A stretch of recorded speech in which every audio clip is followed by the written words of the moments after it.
আসসালামু আলাইকুম everyone. চুলাতেই normal সিলভারের হাঁড়িতে আজকে আমি আপনাদেরকে তৈরি করে দেখাবো চিকেন স্টার ব্রেড।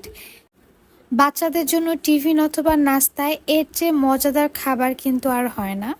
আপনারা কিন্তু এই মজাদার চিকেন ব্রেডটি খুব ইজিলি বাসায় তৈরি করে নিতে পারবেন। আপনার বাসায় ওভেন না থাকলেও কিন্তু আপনি চুলাতেই এই ব্রেডটা তৈরি করে নিতে পারবেন। আর দেখতেই পারছেন এই ব্রেডটা কতটা পারফেক্ট হয়েছে। এটা কিন্তু দেখে বোঝার উপায় নেই যে চুলাতে বেক হয়েছে। চুলাতে কিভাবে বেক করবেন তার সব কিছুই আজকে ডিটেলস এই ভিডিওতে বলে দেব।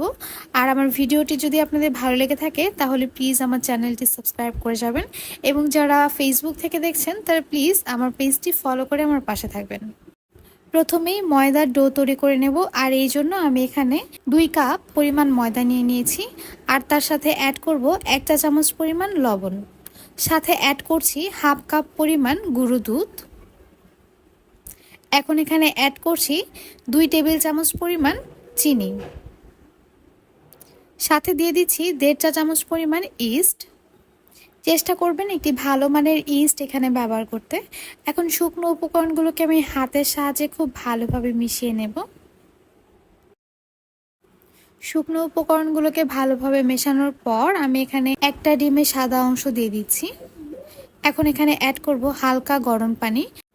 পানির পরিমাণ প্রথমে অতিরিক্ত দেওয়া যাবে না, অল্প অল্প করে দিতে হবে। এখন এখানে অ্যাড করছি 2 টেবিল চামচ পরিমাণ সয়াবিন তেল। এখানে যে পানিটা ব্যবহার করছি সেই পানিটা কিন্তু অতিরিক্ত গরম হওয়া যাবে না, একদম হালকা গরম।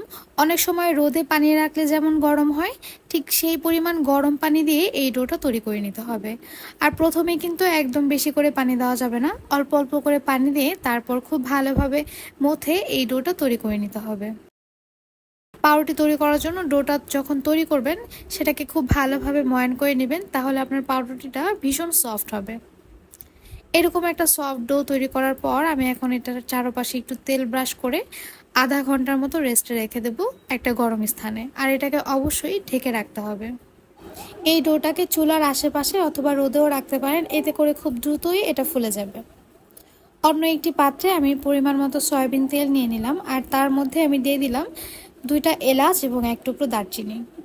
এলাচ দারচিনি সামান্য একটু ভেজে আমি এখানে প্রায় 1 কাপ পরিমাণ পেঁয়াজ কুচি দিয়ে দিচ্ছি। এখন পেঁয়াজটাকে আমি কিছুক্ষণ তেলের মধ্যে ভেজে নেব। এ পর্যায়ে এখানে অ্যাড করব 1.5 চা চামচ পরিমাণ আদা রসুন বাটা। আদা রসুনটাকে তেলের মধ্যে কিছুক্ষণ ভেজে নেব, আর তারপর এখানে সামান্য পরিমাণে পানি অ্যাড করছি।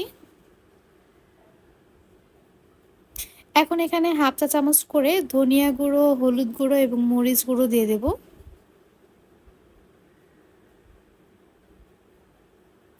মশলাগুলোকে কিছুক্ষণ তেলের মধ্যে ভেজে নেব, এতে করে মশলার যে কাঁচা ঘ্রাণটা সেটা চলে যাবে।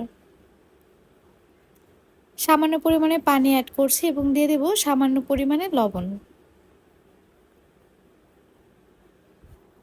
লবণ দেওয়ার পর মশলাটাকে কিছুক্ষণ কষিয়ে যখন তেলটা উপরে ভেসে উঠবে, ঠিক তখন এখানে অ্যাড করব চিকেন কিমা। আমি এখানে মুরগির মাংসের কিমা নিয়েছি প্রায় 1 কাপ পরিমাণ। আর এই কিমাটা দেওয়ার পর এটাকে খুব ভালোভাবে এভাবে নেড়ে চেড়ে ভেঙে দিতে হবে। আপনারা যদি এটাকে খুব ভালোভাবে এই পর্যায়ে নেড়ে চেড়ে না দেন, সেক্ষেত্রে এটা দলা পেকে থাকবে। আপনারা দেখতেই পাচ্ছেন আমি কিভাবে খুন্তির সাহায্যে চিকেন কিমাটা ভেঙে দিচ্ছি। এইভাবে করে চুলার আঁচটা মিডিয়ামে রেখে কিছুক্ষণ এই চিকেন কিমাটাকে রান্না করে নিতে হবে। আর তারপর এটাকে ঢেকে আরও কিছুক্ষণ রান্না করে নেব।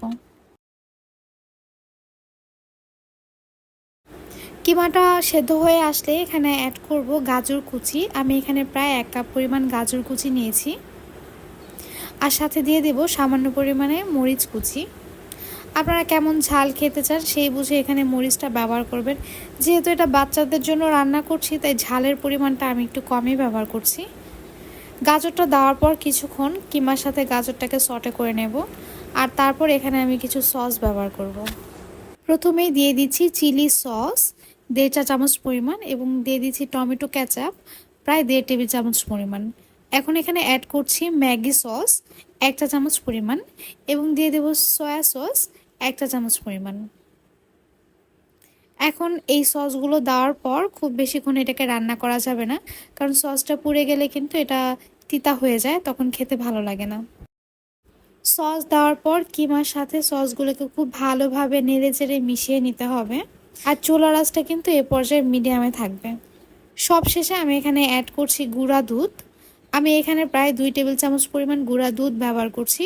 আর গুঁড়া দুধটা দেওয়ার পর এই চিকেনের সাথে গুঁড়া দুধটাকে খুব ভালোভাবে মিশিয়ে নিচ্ছি। এই গুঁড়া দুধটা দেওয়ার পরেই কিন্তু চিকেনের টেস্টটা একদম অন্য লেভেলে চলে যায়। তাই আপনারা অবশ্যই ট্রাই করবেন গুঁড়া দুধটা ব্যবহার করতে। আমার চিকেন কিমার পুরটা কিন্তু রেডি হয়ে গিয়েছে, এটাকে একটা সাইডে রেখে দেব। অন্যদিকে ব্রেড তৈরি করার জন্য ডোটাও কিন্তু রেডি হয়ে গিয়েছে।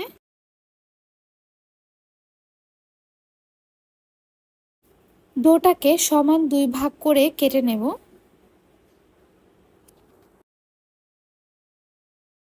এখন এই ডো দুইটা দিয়ে আমি সমান সমান করে দুইটা রুটি বেলে নেব। রুটিটা খুব বেশি পাতলা হবে না, আবার একদম মোটাও হবে না। এ পর্যায়ে এই ডোটাকে আরও 5 মিনিট রেস্টে রাখলে রুটি বেলতে খুব সুবিধা হয়। আমি কিন্তু 5 মিনিট রেস্টে রাখার পর ডোগুলো দিয়ে রুটি বেলে নিচ্ছি। আর দেখতেই পারছেন কত সুন্দরভাবে রুটিটা বেলা হয়ে যাচ্ছে। এ পর্যায়ে রুটি বেলার ক্ষেত্রে আপনারা অবশ্যই ময়দা অথবা আটার ব্যবহার করবেন। রুটিটা কি পরিমাণ মোটা হবে সেটা আমি আপনাদেরকে দেখিয়ে দিচ্ছি। এখন যে প্লেটের মধ্যে আমি এই স্টার ব্রেডটা তৈরি করব সেটার উপর এই রুটিটা নিয়ে নিচ্ছি আর খুব ভালোভাবে হাত দিয়ে এটাকে প্লেটের মধ্যে সেট করে দিচ্ছি। সেমভাবে আমি আরেকটা ডো দিয়ে এইভাবে রুটি তৈরি করে নেব। খেয়াল রাখবেন দুইটা রুটির সাইজ যাতে একরকম হয়। প্লেটের মধ্যে যে রুটিটা আমি বসিয়েছিলাম সেটার উপর আমি অলরেডি কিমাটা খুব ভালোভাবে স্প্রেড করে দিয়েছি, দেখতেই পারছেন।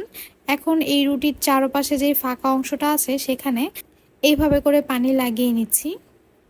যে প্লেটের মধ্যে আমি এই ব্রেডটা আজকে বেক করব সেই প্লেটের মধ্যে আমি রুটিটা বসানোর আগে তেল ব্রাশ করে নিয়েছিলাম, যেটা আসলে আমি ভিডিও করিনি, তাই আমি আপনাদেরকে বলে দিচ্ছি। চারদিকে এভাবে পানি লাগিয়ে দেওয়ার পর যে রুটিটা বেলে নিয়েছিলাম সেটা আমি উপরে দিয়ে দিচ্ছি আর হাত দিয়ে 4-5টা চেপে চেপে এভাবে লক করে দিচ্ছি। এটাকে খুব ভালোভাবে লক করে দিতে হবে যাতে করে এটা খুলে না যায়। খুব ভালোভাবে লক করার পর আমি এখন এই রুটিটাকে ঢেকে আরও 10 থেকে 15 মিনিটের মতো রেস্টে রেখে দেব। 15 মিনিট এই রুটিটাকে রেস্টে রাখার পর এটা কিন্তু আবারও ফুলে গিয়েছে। এখন আঙুল দিয়ে রুটিটির মাঝখান বরাবর এভাবে ফুটো করে নিচ্ছি আর চাকুর সাহায্যে আমি একটু ডিজাইন করে নিচ্ছি। আপনারা হয়তো দেখে বুঝে যাবেন আমি এটা কিভাবে করছি। চাকুটাকে আলতো হাতে রুটির উপর বসাতে হবে, খুব জোরে প্রেসার দিলে এই রুটিটা কিন্তু কেটে যাবে। আর এইভাবে করে আমি স্টারের মতো একটা ডিজাইন করে নিলাম। ডিমের কুসুমটাকে ভালোভাবে ফেটিয়ে আমি এখন এই ব্রেডের ওপর খুব ভালোভাবে লাগিয়ে নিচ্ছি। আপনারা চাইলে কুসুমের সাথে হালকা একটু চিনি অথবা দুধ ব্যবহার করতে পারেন, তবে আমি শুধু কুসুমটাই খুব ভালোভাবে ফেটিয়ে এই ব্রেডের ওপর এভাবে দিয়ে দিয়েছি। আর সাথে সামান্য পরিমাণে কালো জিরা এবং সামান্য পরিমাণে তিল এখানে দিয়ে দিয়েছি। এখন এই ব্রেডটাকে আমি একটি সিলভারের হাঁড়িতে বেক করব, এই জন্য আগে থাকতেই আমি হাঁড়িটা গরম করে নিয়েছি এবং একটা স্ট্যান্ড বসিয়ে রেখেছি। আমি এখন খুব ভালোভাবে হাঁড়ির ওপর ব্রেডটা দিয়ে এখন একটি সিলভারের ঢাকনা দিয়ে খুব ভালোভাবে ঢেকে দেব। খেয়াল রাখতে হবে ঢাকনা দিয়ে যাতে একটু ভেতরের তাপ বাইরে না আসতে পারে, এই জন্য আপনারা ঢাকনার ওপর ভারী কিছু দিয়ে একটা ভার দিয়ে রাখতে পারেন। চুলার আঁচটা মিডিয়াম লোতে রেখে এই ব্রেডটাকে আমি বেক করে নিয়েছি পুরো 30 মিনিট। আর 30 মিনিট পর দেখতেই পারছেন ব্রেডের ওপর কি সুন্দর একটা কালার চলে এসেছে। ব্রেডটাকে আমি হাঁড়ি থেকে নামিয়ে একটা পাতলা কাপড় দিয়ে খুব ভালোভাবে ঢেকে দেব, এতে করে ব্রেডটা সফট থাকবে। এই টাইমে যদি আপনারা ব্রেডটা পাতলা কাপড় দিয়ে ঢেকে না দেন সেক্ষেত্রে এটা যখন ঠান্ডা হবে তখন কিন্তু শক্ত হয়ে যাবে। আর দেখতেই পারছেন ব্রেডটা কতটা সফট হয়েছে। আমি আপনাদেরকে ব্রেডটা একটু কেটে দেখাচ্ছি। আপনারা যারা বলেন চুলাতে বেক করলে ব্রেডের কালার সুন্দর আসে না, তাদের জন্য একটা টিপস, আপনারা অবশ্যই সিলভার অথবা স্টিলের হাঁড়ি এবং ঢাকনা ব্যবহার করবেন। আর চুলার আঁচটা মিডিয়াম লোতে থাকবে, একদম লোতে দিয়ে কিন্তু বেক করা যাবে না, মিডিয়াম লোতে দিয়ে ব্রেড বেক করতে হয়, তাহলেই কিন্তু ব্রেডের উপর সুন্দর একটি কালার আসে। আর দেখতেই পাচ্ছেন ভেতরটা কতটা সুন্দর হয়েছে এবং লেয়ারটা কতটা পারফেক্ট হয়েছে। পেছনটাও আমি দেখিয়ে দিচ্ছি। আমার রেসিপিটি যদি আপনারা A to Z full follow করেন তাহলে আপনারাও কিন্তু এই পারফেক্ট ব্রেডটি বাসায় তৈরি করে নিতে পারবেন।